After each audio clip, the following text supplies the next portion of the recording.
My mind was racing, trying to make sense of it. I wanted to pull over on the side of the road, but I kept driving like I was in some kind of trance. I considered shouting at him, but decided that anger wasn't the best resource in a situation like this.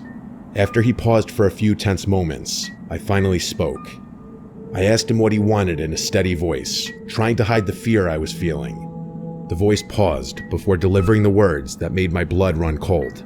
He said that he wasn't here for me, that he was here for Catherine.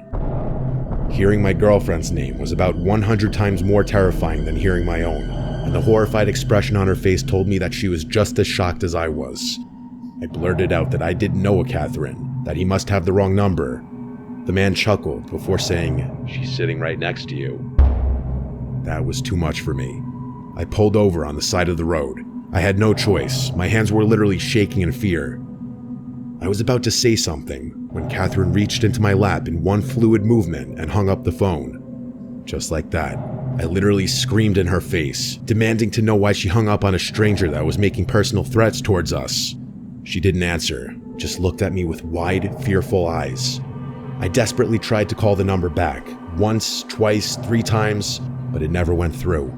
Catherine told me to keep driving, which I ultimately did, but not before questioning her. She told me she was scared and that I couldn't blame her for hanging up, which I guess was fair. I drove off in silence, but I still couldn't understand why she'd hang up the phone. I don't know whether I was more furious or afraid. Part of me was expecting that number to call back, but after about 10 minutes, I felt like it was increasingly unlikely. At one point, I looked over at Catherine and saw tears in her eyes. She told me she didn't feel safe, which I empathized with. Something in the pit of my stomach gnawed at me, though. Catherine and I had been through enough in our relationship to know that trust didn't always come easily. There had been little things, white lies, half-truths, moments where I caught her being less than honest. I knew I was being paranoid, though. How could she possibly have done anything to do with this? The rest of the drive was silent. I didn't play the music again, and neither of us spoke.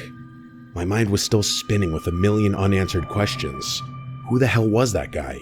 How did he know so much about me? Only my family knew where we were driving that night, and they'd never pull a stunt like this. I was 100% sure of it. I couldn't think of another explanation, though. Even when we finally pulled into Catherine's driveway, I didn't feel much better.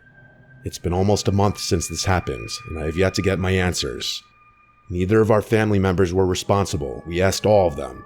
Catherine swears she's just as clueless as I am, which leads me to believe the person on the other end of the phone call had sinister intentions. You might think I'm overreacting to a harmless prank, but I'm telling you, other than our family members, there are no people on earth who knew Catherine and I would be driving that night. I've been really tense ever since. I can't help but brace myself every time my phone rings. I know he's going to call me again eventually. It's just a matter of time.